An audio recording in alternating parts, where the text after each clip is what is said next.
Ce sont des animaux très sociables. La plupart des groupes sont composés exclusivement de femelles.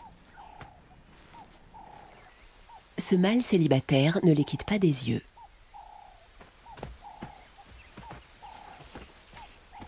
Peu importe que cette mère allaite encore son petit. Elle est peut-être en chaleur. Cela vaut la peine de tenter sa chance.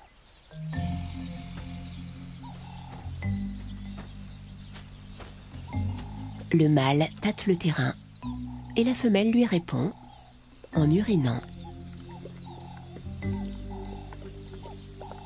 Un organe situé dans la bouche du mâle lui permet de savoir si la femelle est en chaleur. En cas de signal positif, le mâle passe à l'action. Mais la romance ne dure pas longtemps.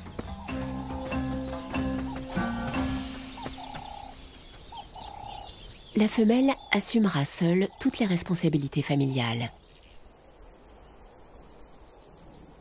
Ici, en Afrique du Sud, cette jeune mère élève le fruit d'une aventure sans lendemain. Les premiers jours qui suivent la naissance, la femelle et son petit restent à l'écart du troupeau. Ils finissent par rejoindre le groupe par sécurité. Ils ont senti le danger approcher.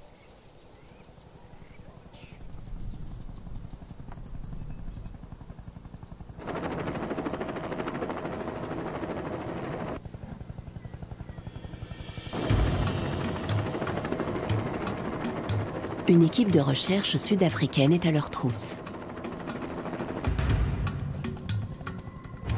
François Dicon dirige l'opération. Il veut équiper plusieurs animaux d'un émetteur GPS pour en apprendre plus sur leur comportement. Un vétérinaire tente de suivre le troupeau à bord d'un hélicoptère.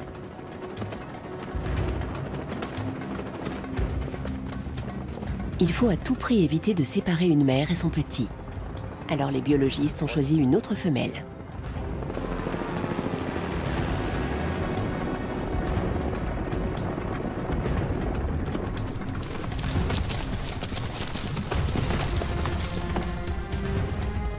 L'hélicoptère tente de s'approcher le plus possible pour que le vétérinaire puisse tirer.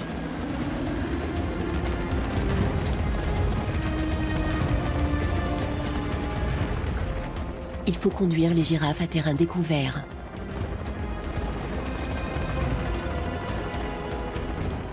C'est le moment.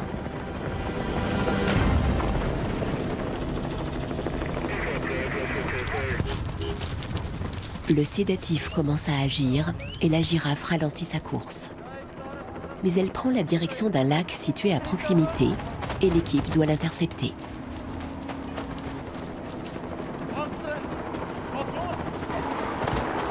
La femelle est immobilisée.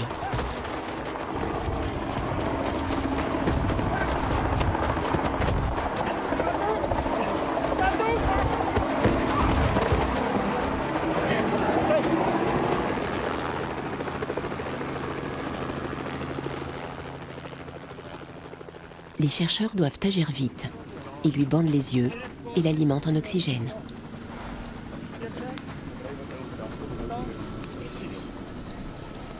Ils prennent ensuite ses mensurations et baptisent la femelle Annette.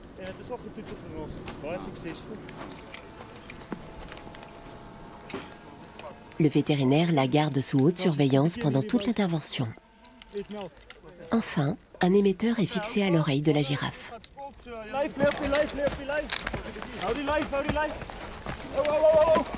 Pour l'empêcher de se faire mal, la femelle est maintenant anesthésiée.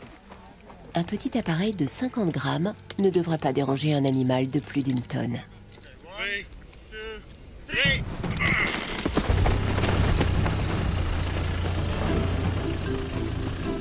Dès l'injection d'un antidote, Annette est à nouveau sur pied et elle semble en parfaite santé.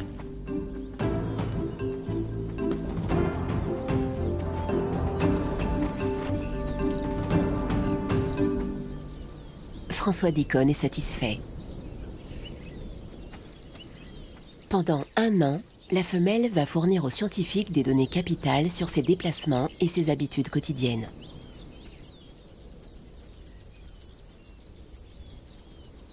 Ils vont peut-être en apprendre plus sur la communication entre les girafes d'un même groupe. Ils savent déjà qu'elles ont une vue excellente. Mais qu'en est-il de leur capacité auditive ?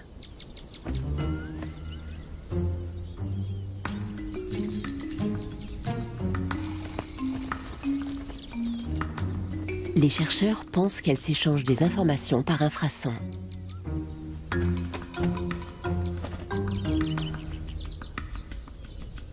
Mais peut-être également grâce à l'orientation de leur queue.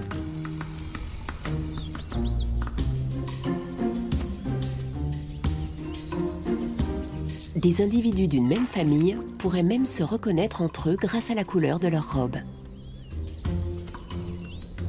Les girafes gardent farouchement leurs secrets. Les biologistes ne sont pas au bout de leur surprise.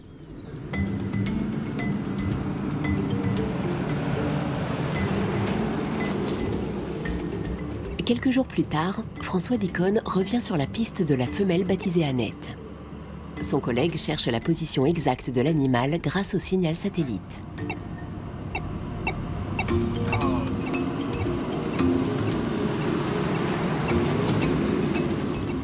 Ok, je l'ai trouvé.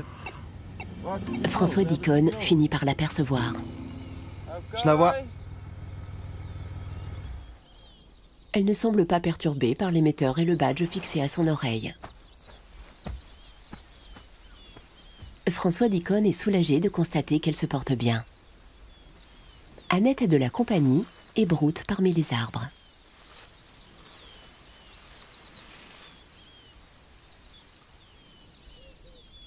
Elle a retrouvé son groupe. Une autre femelle est là avec son girafon. C'est bon signe. Les chercheurs ont ainsi équipé près de 30 girafes. Ils peuvent désormais savoir où elles vont et avec qui elles voyagent.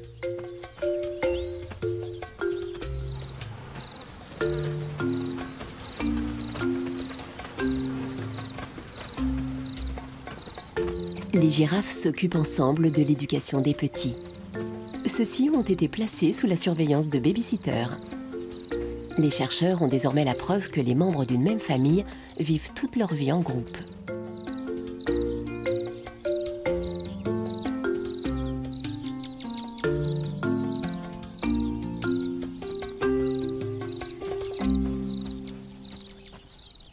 Une autre manie curieuse de la girafe a été mise en lumière. Comme les chiens, elles aiment ronger les os.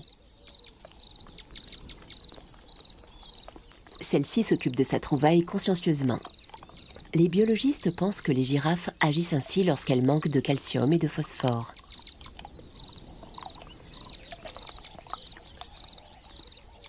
Elles rongent l'os sans jamais l'avaler.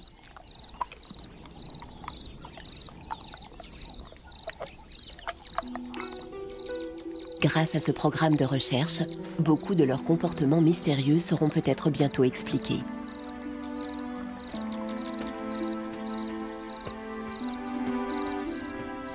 Notamment leurs activités nocturnes.